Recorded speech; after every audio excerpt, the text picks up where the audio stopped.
നമസ്കാരം. Gulf focus ആരംഭിക്കുന്ന എല്ലാ പ്രേക്ഷകർക്കും സ്വാഗതം. ഞാൻ പ്രവിത ലക്ഷ്മി. വിശദമായ വാർത്തകളിലേക്ക്. സൗദിയിൽ സാമ്പത്തിക റിപ്പോർട്ട് സമർപ്പിക്കുന്നതിൽ വീഴ്ച വരുത്തുന്ന സ്വകാര്യ സ്ഥാപനങ്ങൾക്ക് പിഴ ചുമത്തി തുടങ്ങി. 20,000 റിയാൽ വരെയാണ് പിഴയടക്കേണ്ടത്. മലയാളി നിക്ഷേപകർ ഉൾപ്പെടെയുള്ളവരെയാണ് ഇത് പ്രധാനമായും ബാധിക്കുക. ഫിനാൻഷ്യൽ സ്റ്റേറ്റ്മെന്റ് സമർപ്പിക്കുന്നതിൽ വീഴ്ച വരുത്തുന്ന സ്വകാര്യ സ്ഥാപനങ്ങൾക്ക് നേരിട്ട് പിഴ ചുമത്തുമെന്ന് സൗദി വാണിജ്യ മന്ത്രാലയം മുന്നറിയിപ്പ് നൽകി. ജൂലൈ 1-നാണ് നിയമം പ്രാബല്യത്തിൽ വന്നത്. 8,000 റിയാൽ മുതൽ 20,000 റിയാൽ വരെയാണ് പിഴ. 5 ലക്ഷം റിയാൽ മൂലധനമുള്ള കമ്പനിക്ക് ഒരു മാനേജറാണ് ഉള്ളതെങ്കിൽ 8,000 റിയാൽ പിഴ ചുമത്തും. ഒന്നിൽ കൂടുതൽ മാനേജർമാരുണ്ടെങ്കിൽ ഒരു മാനേജർക്ക് 4,000 റിയാൽ എന്ന തോതിൽ പിഴ ഈടാക്കും. 5 ലക്ഷം റിയാലിൽ കൂടുതൽ മൂലധനമുള്ള കമ്പനിക്ക് ഒരു മാനേജറാണെങ്കിൽ 12,000 റിയാലും ഒന്നിൽ കൂടുതൽ മാനേജർമാരുണ്ടെങ്കിൽ ഒരാൾക്ക് 6,000 റിയാൽ എന്ന തോതിലും പിഴ അടക്കേണ്ടി വരും. 50 ലക്ഷം റിയാൽ വരെ ക്യാപിറ്റലുള്ള കമ്പനിക്ക് 15,000 റിയാലും 50 ലക്ഷത്തിന് മുകളിൽ മൂലധനമുള്ള കമ്പനിക്ക് 20,000 റിയാലും പിഴ ചുമത്തും. കുറ്റം ആവർത്തിച്ചാൽ പിഴയും കൂടും. വാണിജ്യമന്ത്രി മാജിദ് അൽ ഖസബിയാണ് ഇതു സംബന്ധമായ തീരുമാനം അറിയിച്ചത്. ജലീൽ കണമകലം, 24 ജിദ്ദ. ദുബായിൽ നിർമ്മിത ബുദ്ധിയുടെ സഹായത്തോടെ ഉപഭോക്തൃ സേവനം മെച്ചപ്പെടുത്താനൊരുങ്ങി General Directorate of Residency and Foreigners Affairs. ജീവനക്കാർക്ക് ഇതുമായി ബന്ധപ്പെട്ട പരിശീലനം നൽകി. മൈക്രോസോഫ്റ്റുമായി സഹകരിച്ചാണ് വർക്ക്ഷോപ്പ് സംഘടിപ്പിച്ചത്.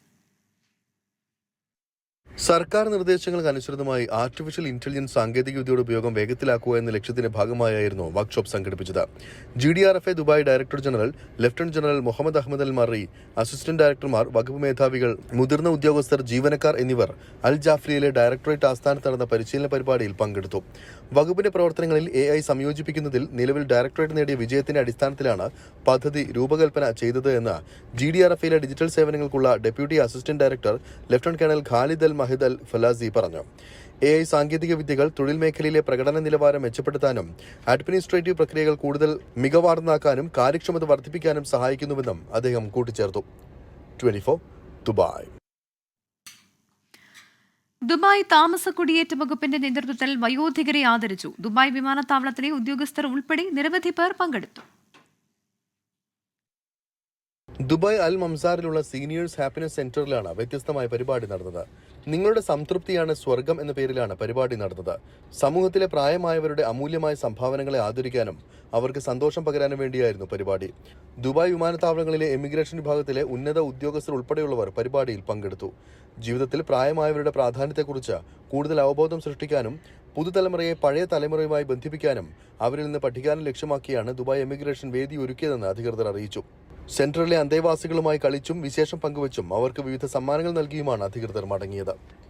24 ദുബായ്. ഇസ്ലാമിക കലണ്ടർ പ്രകാരമുള്ള പുതുവർഷത്തോടനുബന്ധിച്ച് ഈ മാസം 7-ന് UAEയിൽ പൊതു അവധി പ്രഖ്യാപിച്ചു. രാജ്യത്തെ സ്വകാര്യ മേഖലയിലെ ജീവനക്കാർക്ക് ശമ്പളത്തോടു കൂടി അവധി നൽകാനും തൊഴിൽ മന്ത്രാലയം നിർദ്ദേശം നൽകി. അറബ് റീഡിംഗ് ചലഞ്ചിലെ UAE ചാമ്പ്യനെ പ്രഖ്യാപിച്ചു. എമിറാത്തി വിദ്യാർത്ഥിയായ അഹമ്മദ് ഫൈസൽ അലിയാണ് വിജയിച്ചത്. അറബ് റീഡിംഗ് ചലഞ്ചിന്റെ 8ാമത് എഡിഷനാണ് പുരോഗമിക്കുന്നത്. ലോകത്തിലെ 50 രാജ്യങ്ങളിൽ നിന്നുള്ള 28.8 മില്യൺ കുട്ടികളാണ് ഇത്തവണത്തെ റീഡിംഗ് ചലഞ്ചിൽ പങ്കെടുക്കുന്നത്. കഴിഞ്ഞ വർഷത്തെ അപേക്ഷിച്ച് കുട്ടികളുടെ എണ്ണത്തിൽ 13% വർധനവാണ് വന്നിരിക്കുന്നത്. ദേശീയ തലത്തിൽ പങ്കെടുത്ത 7 ലക്ഷത്തോളം കുട്ടികളിൽ നിന്നാണ് എമിറാത്തി വിദ്യാർത്ഥി അഹമ്മദ് ഫൈസൽ അലി UAEയിലെ വിജയിയായിരിക്കുന്നത്. നിശ്ചയദാർഢ്യ വിഭാഗത്തിൽ സുലൈമാൻ അൽ ഖത്തീം വിജയിയായി. ദുബായ് വേൾഡ് ട്രേഡ് സെന്ററിൽ നടന്ന ചടങ്ങിൽ പൊതുവിദ്യാഭ്യാസ അഡ്വാൻസ് ടെക്നോളജി സഹമന്ത്രി സാറ ബിൻസ് യൂസഫ് അൽ അമീരി വിജയികളെ ആദരിച്ചു. ദേശീയ തലത്തിലെ വിജയികൾ ഉടൻ അടുത്ത ഘട്ട മത്സരത്തിലേക്ക് നീങ്ങും. ഇതിനുശേഷമാണ് 8ാമത് അറബ് റീഡിംഗ് ചലഞ്ച് കിരീട നേട്ടം സ്വന്തമാക്കുന്നയാളെ പ്രഖ്യാപിക്കുക. ലോകമെമ്പാടുമുള്ള കുട്ടികളിലേക്ക് വായനയുടെ പ്രാധാന്യം എത്തിക്കാനായി UAE വൈസ് പ്രസിഡന്റും പ്രധാനമന്ത്രിയും ദുബായ് ഭരണാധികാരിയുമായ His Highness Sheikh Mohammed bin Rashid Al മക്തൂമിന്റെ നേതൃത്വത്തിൽ 2015-ലാണ് അറബിക് റീഡിംഗ് ചലഞ്ചിന് തുടക്കമിട്ടത്. 24 ദുബായ്. ഖത്തറിലെ ഒരു കൂട്ടം മലയാളികൾ ചേർന്ന് തയ്യാറാക്കിയ ക്യാൻസർ ബോധവൽക്കരണ സന്ദേശം നൽകുന്ന ഹ്രസ്വചിത്രം ശ്രദ്ധേയമാകുന്നു. ഖത്തറിൽ പ്രവാസിയായിരുന്ന മലയാളി യുവതിയുടെ ജീവിതാനുഭവമാണ് ലവ് ഓക്സൈഡ് എന്ന സിനിമയുടെ പ്രമേയം. ക്യാൻസറിനെതിരെ ഒറ്റയാൾ പോരാട്ടം നടത്തുന്ന യുവതിയാണ് സിനിമയിൽ പ്രധാന വേഷത്തിൽ എത്തുന്നത്. എനിക്ക് ഏറ്റവും പ്രിയപ്പെട്ട എൻ്റെ ഡാൻസ്. അതാണ് അവൻ എന്നിൽ നിന്ന് ഇല്ലാതാക്കാൻ നോക്കിയത്. മതി, എനിക്ക് പ്രാക്ടീസ് ചെയ്യാൻ സമയമായി. ശരി, പോയിട്ട് വാ. അപ്രതീക്ഷിതമായി ജീവിതതാളം തെറ്റിക്കാനെത്തിയ അർബുദത്തെ മുറതെറ്റാതെയുള്ള ചികിത്സ കൊണ്ടും മനക്കരുത്തുകൊണ്ടും നേരിട്ട പ്രവാസി യുവതിയുടെ ജീവിതമാണ് ലവ് ഓക്സൈഡ് എന്ന 12 മിനിറ്റ് ദൈർഘ്യമുള്ള സിനിമയിലൂടെ പ്രേക്ഷകർക്ക് മുന്നിലെത്തുന്നത്. ജീവിതം നിശ്ചലമായി പോകുമായിരുന്ന ഘട്ടങ്ങളിൽ കരുതലോടെ കൈപിടിച്ച് മുന്നോട്ട് നയിക്കുന്ന സൗഹൃദത്തിന്റെ പ്രാധാന്യവും സിനിമ ഓർമ്മിപ്പിക്കുന്നു. അജു വർഗീസാണ് ശബ്ദം.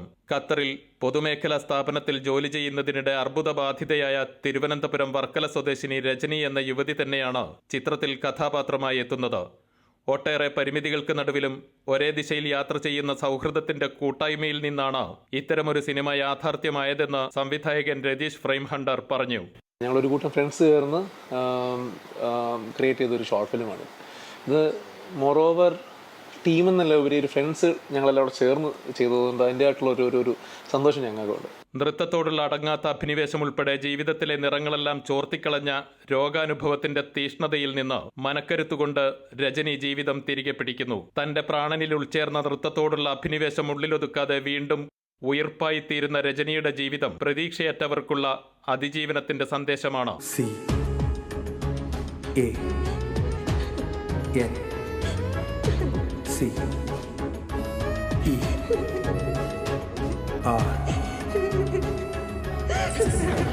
ക്യാൻസറിനെത്താൻ വളരെ സിമ്പിളായി നീട്ടില്ലേ. അർബുദം വേരുപടർത്തിയ നായികയുടെ പരിമിതികൾ മനസ്സിലാക്കിയാണ് സിനിമയിൽ നൃത്തച്ചുവടുകൾ ചിട്ടപ്പെടുത്തിയതെന്ന് കൊറിയോഗ്രാഫി നിർവഹിച്ച പ്രമോദ് പറഞ്ഞു. ബേസായിട്ട് കിടക്കുന്നത് ഡാൻസാണ്. നമ്മൾ ലാസ്റ്റാണ് ഇതിൻ്റെ ഒരു ക്യാൻസറിൻ്റെ കോൺസെപ്റ്റൊക്കെ വരുന്നത്. ക്യാൻസർ തിരിച്ചു വരികയാണ് ലൈഫിലേക്ക്. അപ്പോൾ അവരുടെ ഒരു ട്രാവൽ സ്ട്രഗിൾ ഉണ്ടായിരിക്കും. നമ്മൾ ഡാൻസ് നിർത്തി കുറേ ഗ്യാപ്പ് വന്നു കഴിഞ്ഞാൽ നമുക്ക് തന്നെ ഒരു ഭയം വരും, എനിക്കിനി ഇത് സാധിക്കുമോ എന്നുള്ളത്. നോർമലായിട്ടുള്ള ഒരു മനുഷ്യന് വരും. അപ്പോൾ ഒരു പേഷ്യൻ്റ് ആയിട്ടുള്ള ഒരാൾക്ക് തിരിച്ച് അതിലേക്ക് വരുമ്പോൾ അതിനേക്കാളും ഡബിളായിരിക്കും അവരുടെ ഫിസിക്കലി കുറേ പ്രശ്നങ്ങളുണ്ടായിരിക്കും. ജിൻഷാദ് ഗുരുവായൂരാണ് ക്യാമറ. ജുനൈദ് മുഹമ്മദിന്റെ സംഗീതത്തിൽ സിതാര കൃഷ്ണകുമാറാണ് ആലാപനം. ജുനൈദ് സുൽത്താനാണ് വരികൾ ചിട്ടപ്പെടുത്തിയത്. RJ ജിബിനാണ് തിരക്കഥ. ഖത്തറിൽ വിവിധ മേഖലകളിൽ ജോലി ചെയ്യുന്ന ഒരു കൂട്ടം ചെറുപ്പക്കാർ ചേർന്നൊരുക്കിയ സിനിമയുടെ നിർമ്മാണം ഖത്തറിലെ വ്യവസായ പ്രമുഖനായ സതീഷ് ജി പിള്ളയാണ്. ഖത്തറിലെ ഒരു കൂട്ടം മലയാളികൾ ചേർന്ന് നിർമ്മിച്ച ഒരു ചെറിയ സിനിമ. എന്നാൽ ഈ സിനിമ നൽകുന്ന സന്ദേശം വളരെ വലുതാണ്. ദോഹയിൽ നിന്നും അൻവർ പാലേരി, 24. ഉത്തർപ്രദേശിലെ ഹത്രാസിൽ തിക്കിലും തിരക്കിലും പെട്ട് മരിച്ചവരുടെ എണ്ണം 100-ന് മുകളിലായി. 150ഓളം പേർക്ക് പരുക്കേറ്റു. ആധ്യാത്മിക പരിപാടിക്കിടെയാണ് ദുരന്തമുണ്ടായത്. മന്ത്രി സന്ദീപ് സിംഗ് അപകടസ്ഥലം സന്ദർശിച്ചു. ദുരന്തത്തിൽ മുഖ്യമന്ത്രി പിണറായി വിജയൻ അനുശോചനം രേഖപ്പെടുത്തി. വിവരങ്ങളുമായി അച്യുതൻ ചേരുന്നുണ്ട് ഹത്രാസിൽ നിന്ന്. അച്യുതൻ, ഇപ്പോഴെവിടെയാണുള്ളത്? ഇവിടെ പരുക്കേറ്റ് ചികിത്സയിൽ കഴിയുന്നവരുടെ ആരോഗ്യനില നിലവിൽ എങ്ങനെയാണ്? എത്ര പേർ മരിച്ചതായാണ് ഔദ്യോഗിക കണക്ക്?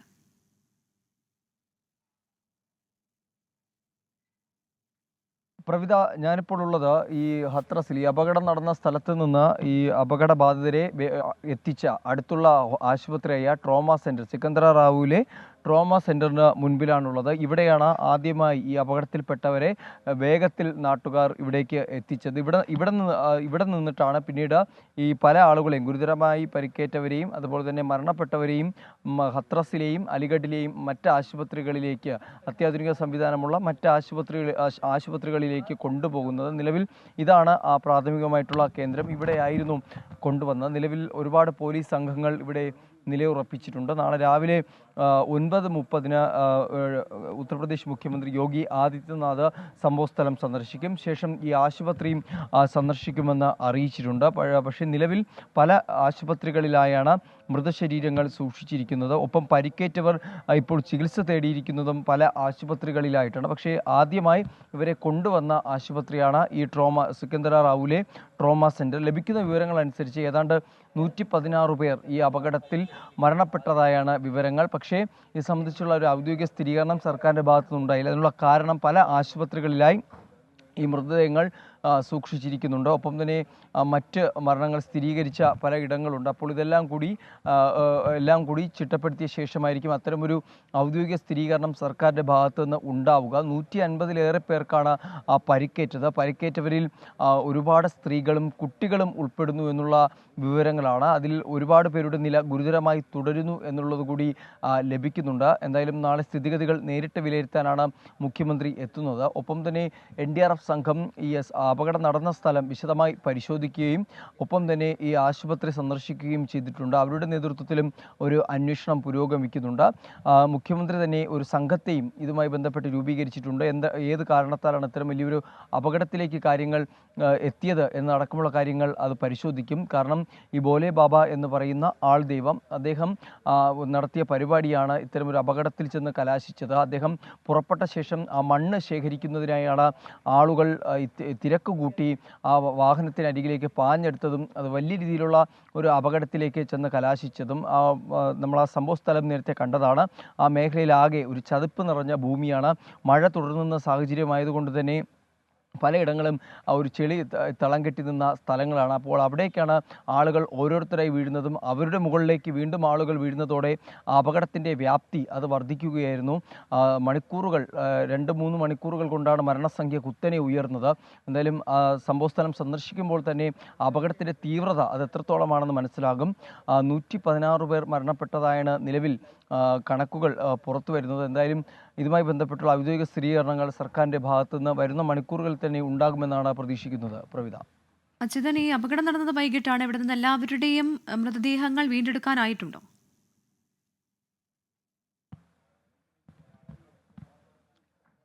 പ്രവിധ, നിലവിൽ അവിടെ നിന്ന് എല്ലാവരുടെയും മൃതദേഹങ്ങളും വീണ്ടെടുത്തിട്ടുണ്ട്. ഒപ്പം തന്നെ ഈ പറഞ്ഞതുപോലെ പരിക്കേറ്റവരെ ചികിത്സയിലെ അത്യാധുനിക സംവിധാനങ്ങളുള്ള ആശുപത്രികളിലേക്ക് അവരെ മാറ്റിപ്പാർപ്പിക്കുകയും ഉണ്ടായിട്ടുണ്ട്. അതിനുള്ള അടിയന്തര നടപടികൾ ഉത്തർപ്രദേശ് സർക്കാരിൻ്റെ മന്ത്രിമാർ നേരിട്ടെത്തിയാണ് അത്തരം നടപടികൾ ചെയ്തത്. അതിനായുള്ള ആംബുലൻസ് സംവിധാനങ്ങൾ ഏർപ്പെടുത്തിയിട്ടുണ്ട്. നിലവിൽ ഇപ്പോഴും ആ സംഭവ സ്ഥലത്ത് 1-2 ആംബുലൻസുകളും NDRF സംഘത്തിൻ്റെ വാഹനങ്ങളും തുടരുന്നുണ്ട്. പക്ഷേ ലഭിക്കുന്ന വിവരമനുസരിച്ച് അവിടെ നിന്ന് മൃതദേഹങ്ങൾ വീണ്ടെടുക്കുകയും അടുത്തുള്ള ആശുപത്രികളിലേക്ക് മാറ്റുകയും ചെയ്തിട്ടുണ്ട് എന്നുള്ളതാണ്. ഞാനിപ്പോൾ നിൽക്കുന്ന ആശുപത്രിയിലേക്കാണ് ഈ പരിക്കേറ്റവരെയും അതുപോലെ തന്നെ ആദ്യം വീണ്ടെടുത്ത മൃതദേഹങ്ങൾ ഉൾപ്പെടെ കൊണ്ടുവന്ന ആശുപത്രിയാണ്. ഇവിടെ നിന്നാണ് മറ്റിടങ്ങളിലേക്ക് അധികൃതർ ഇടപെട്ട് കൊണ്ടുപോകുന്നത്. എന്തായാലും അതിനു വേണ്ടിയിട്ടുള്ള സംവിധാനങ്ങൾ സർക്കാരിൻ്റെ ഭാഗത്തു നിന്ന് ഒരുക്കി എന്നുള്ളതാണ് അറിയിക്കുന്നത്.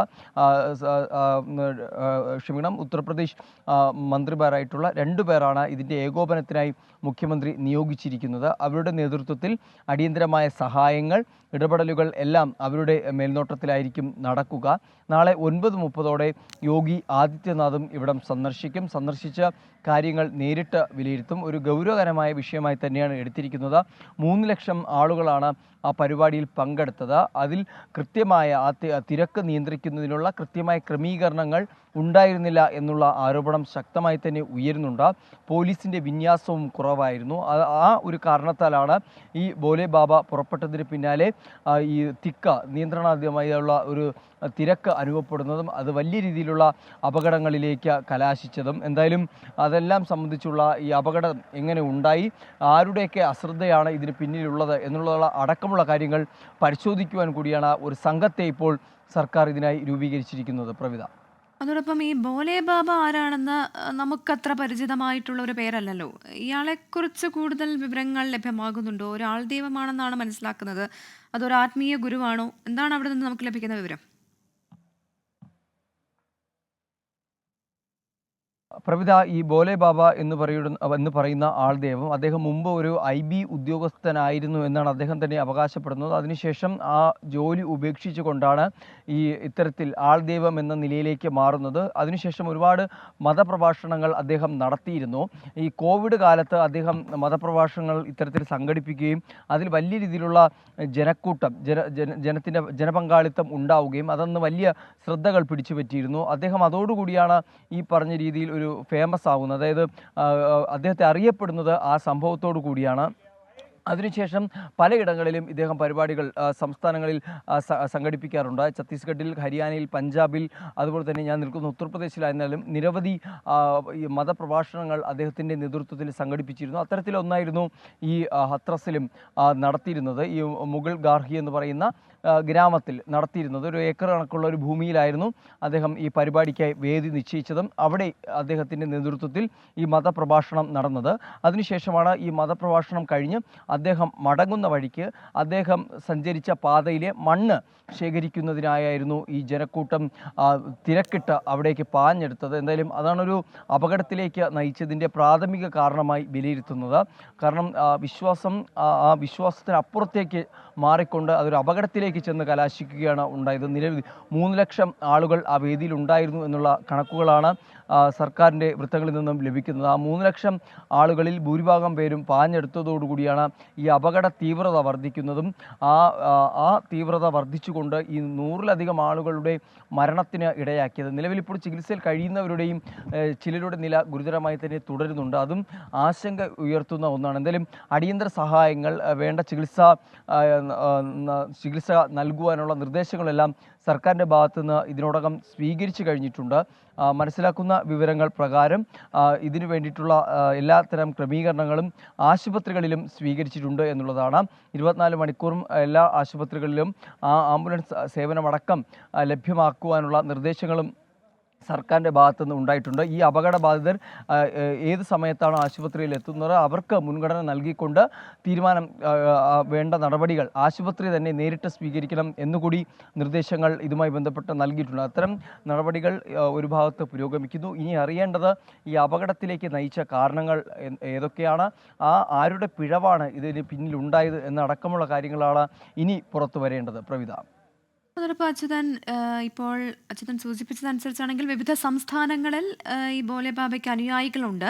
അങ്ങനെയെങ്കിൽ മറ്റ് സംസ്ഥാനങ്ങളിൽ നിന്നൊക്കെയുള്ള ആളുകൾ എവിടേക്ക് എത്തിച്ചേർന്നിട്ടുണ്ടാകുമല്ലോ. ഈ അപകടത്തിൽ മരിച്ചവരുടെ എന്തെങ്കിലും തരത്തിലുള്ള വിശദാംശങ്ങൾ ഇപ്പോൾ സംസ്ഥാന സർക്കാർ പുറത്തുവിട്ടിട്ടുണ്ടോ?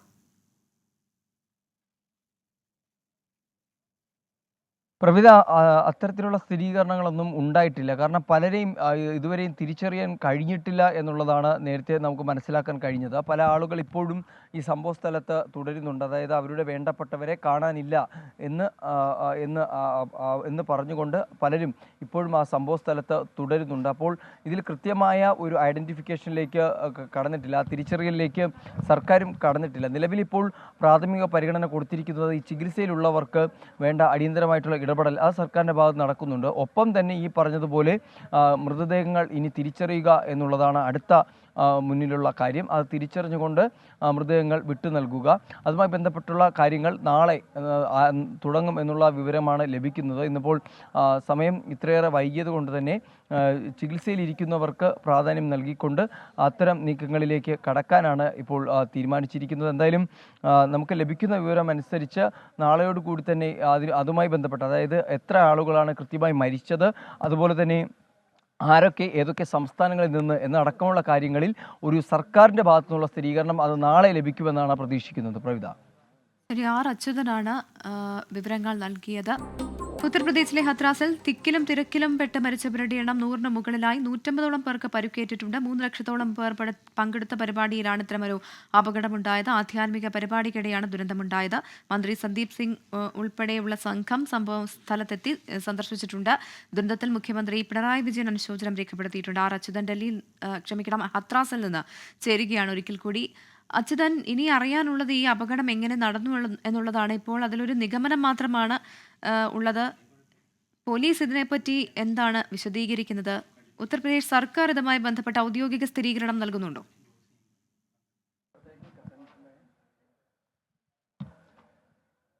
പ്രവിധ, അതുമായി ബന്ധപ്പെട്ടുള്ള അന്വേഷണമാണ് നിലവിൽ പുരോഗമിക്കുന്നത്. കാരണം നേരത്തെ തന്നെ ഈ അന്വേഷണം, അതായത് UP സർക്കാർ നിയോഗിച്ച അന്വേഷണ സംഘം പ്രാഥമികമായി ആ സംഭവസ്ഥലം സന്ദർശിക്കുകയും വിവരങ്ങൾ ശേഖരിക്കുകയും ചെയ്തിട്ടുണ്ട്. ഒപ്പം തന്നെ NDRF സംഘവും ആ സംഭവ സ്ഥലത്തെത്തി പരിശോധനകൾ നടത്തിയിരുന്നു.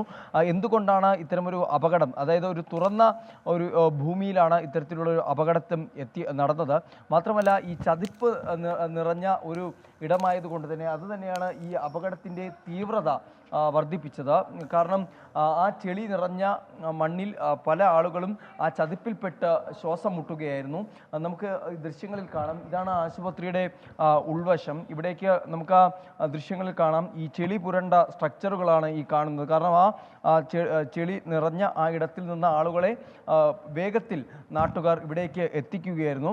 പ്രാഥമികമായിട്ട് ഉള്ള ചികിത്സ നൽകുവാനാണ് ഇവിടേക്ക് എത്തിച്ചത്. പക്ഷേ ഇവിടെ അത്യാധുനിക സംവിധാനങ്ങളൊന്നും ഇല്ലാത്തത് കൊണ്ടാണ് ഇവിടെ നിന്ന് അടുത്ത് ഈ അത്യാധുനിക സംവിധാനങ്ങളുള്ള മറ്റ് ആശുപത്രികളിലേക്ക് വേഗത്തിൽ തന്നെ ഈ അപകടബാധിതരെ കൊണ്ടുപോയത്. നമുക്ക് ഈ ദൃശ്യങ്ങളിൽ സ്ട്രക്ചറിൻ്റെ അടക്കമുള്ള ദൃശ്യങ്ങൾ കിടക്കകളിലെല്ലാം തന്നെ ആ ചെളി പുരണ്ട അവസ്ഥ കാണാൻ സാധിക്കും. കാരണം വേഗത്തിൽ തന്നെ ആശുപത്രിയിലേക്ക് എത്തിക്കുകയാണ് ഉണ്ടായത്. നിലവിൽ ഇവിടെ ഇപ്പോൾ ആരുമില്ല എന്നുള്ളതാണ് അറിയിച്ചിരിക്കുന്നത്. കാരണം ഇവിടെ നിന്ന് വേഗത്തിൽ തന്നെ മറ്റ് ഇടങ്ങളിലേക്ക് കൊണ്ടുപോവുകയാണ് ഉണ്ടായത്. ഈ ബെഡുകൾ കാണുമ്പോൾ, കിടക്കുകൾ, ആശുപത്രി കിടക്കുകൾ കാണുമ്പോൾ തന്നെ ആ അപകടത്തിൻ്റെ തീവ്രത നമുക്ക് മനസ്സിലാവുന്നതാണ്.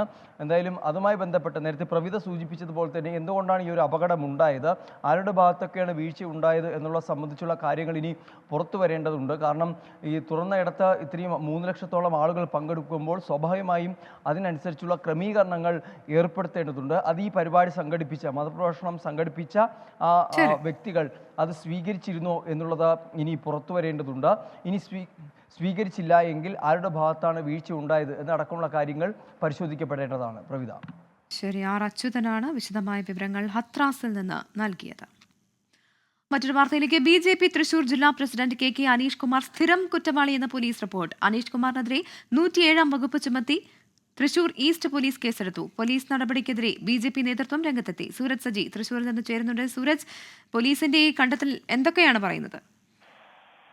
സ്ഥിരം കുറ്റവാളി എന്ന നിലയിലാണ് BJP ജില്ലാ അധ്യക്ഷനായിട്ടുള്ള KK അനീഷ് കുമാറിനെതിരെ ഇപ്പോൾ ഈ പോലീസ് റിപ്പോർട്ട് സമർപ്പിച്ചിരിക്കുന്നത്. തൃശൂർ സബ് ഡിവിഷൻ മജിസ്ട്രേറ്റിന് മുന്നിലാണ് ഇത്തരത്തിൽ ഒരു റിപ്പോർട്ട് സമർപ്പിച്ചിരിക്കുന്നത്. ഏതാനും മാസങ്ങൾക്ക് മുമ്പ് പ്രധാനമന്ത്രി നരേന്ദ്രമോദി പങ്കെടുത്തുകൊണ്ട് ഇവിടെ ഒരു വനിതാ മഹാസംഗമം സംഘടിപ്പിച്ചിരുന്നു. അതിന് പിന്നാലെ ഈ പ്രധാനമന്ത്രി മടങ്ങിയ ശേഷം ഈ വേദിയിലേക്ക് KSUവിന്റെ നേതൃത്വത്തിൽ ചാണകവെള്ളം തളിക്കുന്നതിന് ഒരു പ്രതിഷേധം നടന്നു. ആ പ്രതിഷേധത്തിനെത്തിയ KSU യൂത്ത് കോൺഗ്രസ് പ്രവർത്തകരെ KK അനീഷ് കുമാറിന്റെ നേതൃത്വത്തിലുള്ള BJP സംഘം മർദ്ദിക്കുകയും പിന്നീട് ഇവർക്കെതിരെ BJP പ്രവർത്തകർക്കെതിരെ പോലീസ് കേസെടുക്കുകയും ചെയ്തിരുന്നു. ആ കേസിൽ 2ാം പ്രതിയായിരുന്നു KK അനീഷ് കുമാർ. ഇതിന് പിന്നാലെയാണ് ഇപ്പോൾ ഈ സ്ഥിരം കുറ്റവാളി എന്ന തരത്തിൽ പോലീസ് റിപ്പോർട്ട് നൽകിയിരിക്കുന്നത്. BJP സംബന്ധിച്ച് അവർ പറയുന്നത് തികച്ചും പ്രതികാര നടപടിയാണ് പോലീസിന്റെ ഭാഗത്തു നിന്നുണ്ടായത്. കള്ളക്കേസുമായി മുന്നോട്ട് പോയാൽ പോലീസ് ഉദ്യോഗസ്ഥർ മറുപടി പറയേണ്ട ഒരു സാഹചര്യം വരും എന്നുള്ളതാണ് BJP പറയുന്നത്. കൃത്യമായും ഇതിനെ നിയമപരമായി തന്നെ നേരിടും എന്നും പറയുന്നു. നാളെ തൃശൂർ സബ് ഡിവിഷണൽ മജിസ്ട്രേറ്റിന് മുന്നിൽ ഹാജരാകാനും KK അനീഷ് കുമാറിനോട് നിർദ്ദേശം നൽകിയിട്ടുണ്ട്. എന്തായാലും ഇത് ഒരു രാഷ്ട്രീയ പകപോക്കലാണ് ഇപ്പോൾ ഈ പോലീസിന്റെ ഭാഗത്തു നിന്നുണ്ടായത് എന്നൊരു ആരോപണമാണ് BJP മുന്നോട്ട് വെക്കുന്നത്. എന്നാൽ പോലീസ് ആകട്ടെ നേരത്തെയും അനീഷ് കുമാറിനെതിരെ വിവിധ കേസുകളുണ്ട്. അതോടൊപ്പം ഈ കേസ് കൂടി വന്നതിന്റെ പശ്ചാത്തലത്തിലാണ്, ഈ കേസ് യൂത്ത് കോൺഗ്രസ് പ്രവർത്തകരെ മർദ്ദിച്ച കേസ് കൂടി വന്നതിന്റെ പശ്ചാത്തലത്തിലാണ് ഇത്തരം ഒരു നടപടി എന്നുള്ളതാണ് പോലീസ് വിശദീകരിക്കുന്നത്. പക്ഷേ ആ വിശദീകരണം ഉൾക്കൊള്ളാൻ BJP തയ്യാറാകുന്നില്ല. പകരം രാഷ്ട്രീയ പ്രേരിതമായ ഒരു നടപടിയാണ് പോലീസിന്റെ ഭാഗത്തു നിന്നുണ്ടായതെന്നും പറയുന്നു. പ്രവിധ. സൂരജ് സജിയാണ് തൃശൂരിൽ നിന്ന് വിവരങ്ങൾ നൽകിയത്. വാർത്തകൾ തുടരുന്നു. തിരുവനന്തപുരം കാര്യവട്ടം ക്യാമ്പസിൽ SFI KSU സംഘർഷം. പോലീസ് എത്തി പ്രവർത്തകരെ ആശുപത്രിയിലേക്ക് മാറ്റി. അജീഷ് ജയകുമാർ തിരുവനന്തപുരത്ത് നിന്ന് ചേരുന്നുണ്ട്. അജീഷ്, എന്താണ് സംഘർഷത്തിന്റെ സാഹചര്യം? പ്രവിധ, ഇന്ന് രാത്രി 10 മണിയോടെയാണ് ഈ സംഭവം നടക്കുന്നത്. നാളെ മുതൽ കാര്യവട്ടം ക്യാമ്പസിൽ ഈ പുതിയ ബാച്ച് ബിരുദ വിദ്യാർത്ഥികളുടെ പ്രവേശനം നടക്കുകയാണ്. അതിന് മുന്നോടിയായി SFI ഇന്ന് രാവിലെ മുതൽ പ്രചാരണം നടത്തിയിരുന്നു. ഈ ക്യാമ്പയിനിനിടയിൽ SFI KSU പ്രവർത്തകർ തമ്മിൽ ചെറിയ വാക്കുതർക്കമുണ്ടായിരുന്നു. ഇതിനെ തുടർന്ന് ഇന്ന് രാത്രി KSUവിന്റെ ജില്ലാ സെക്രട്ടറി ആയിട്ടുള്ള സാൻജോസും കുറച്ച് ആളുകളും ചേർന്ന് കാര്യവട്ടം ക്യാമ്പസ് ഹോസ്റ്റലിനുള്ളിലേക്ക് കയറുകയായിരുന്നു. അവിടെ SFI പ്രവർത്തകരെ തടഞ്ഞു നിർത്തി. അതിനുശേഷം അതിക്രമിച്ചു കയറിയെന്ന പരാതിയിൽ പോലീസിന് പരാതി നൽകി. തുടർന്ന് ശ്രീകാര്യം പോലീസ് ഇവരെ എത്തി കസ്റ്റഡിയിലെടുത്ത് കൊണ്ടുപോവുകയായിരുന്നു. ഇവരെ മർദ്ദിച്ചു എന്നാണ് KSU ആരോപിക്കുന്നത്. പക്ഷേ ദൃശ്യങ്ങളിൽ ഇവർക്ക് മർദ്ദനമേറ്റതായിട്ടുള്ള ലക്ഷണമില്ല. ഇവരെ പോലീസ് അറസ്റ്റ് ചെയ്ത് കൊണ്ടുപോവുകയാണ് ചെയ്തത്. ഇവരിപ്പോൾ ശ്രീകാര്യം പോലീസിന്റെ കസ്റ്റഡിയിലാണ് ഉള്ളത്. ശരി, അജീഷ് ജയകുമാറാണ് വിവരങ്ങൾ നൽകിയത്. എറണാകുളം കുണ്ടന്നൂർ കായലിൽ മത്സ്യങ്ങൾ കൂട്ടത്തോടെ ചത്തുപൊങ്ങിയ സംഭവത്തിൽ ജലത്തിൽ വിഷപദാർത്ഥങ്ങൾ അടങ്ങിയതായി കണ്ടെത്തൽ. ക്യുസാറ്റ് നടത്തിയ പരിശോധനയിലാണ് രാസപദാർത്ഥങ്ങളുടെ അംശം കണ്ടെത്തിയത്. വിഷ്ണു സുരേഷ് കൊച്ചിയിൽ നിന്ന് ചേരുന്നുണ്ട്. വിഷ്ണുവാണ് ഈ വാർത്ത റിപ്പോർട്ട് ചെയ്യുന്നത്. എറണാകുളം കുണ്ടന്നൂർ കായലിൽ മത്സ്യങ്ങൾ കൂട്ടത്തോടെ ചത്തുപൊങ്ങിയ സംഭവത്തിലാണ് ജലത്തിൽ വിഷപദാർത്ഥങ്ങൾ അടങ്ങിയതായി ഇപ്പോൾ കണ്ടെത്തൽ. ക്യുസാറ്റ് നടത്തിയ പരിശോധനയിലാണ് രാസപദാർത്ഥങ്ങളുടെ അംശം കണ്ടെത്തിയത്. സംസ്ഥാനത്ത് IAS ഉദ്യോഗസ്ഥർക്ക് മാറ്റം. വയനാട് കളക്ടർ രേണുരാജിനെ പട്ടികവർഗ വികസന വകുപ്പിന്റെ ഡയറക്ടറായി നിയമിച്ചു. DR മേഘശ്രീയാണ് പുതിയ വയനാട് കളക്ടർ. ഫിഷറീസ് വകുപ്പ് ഡയറക്ടറായ അദീല അബ്ദുള്ളയെ കാർഷിക വികസന വകുപ്പ് ഡയറക്ടറായും നിയമിച്ചു. റവന്യൂ വകുപ്പ് അഡീഷണൽ സെക്രട്ടറിയായിരുന്ന അബ്ദുൾ നാസർ ഫിഷറീസ് ഡയറക്ടറാകും.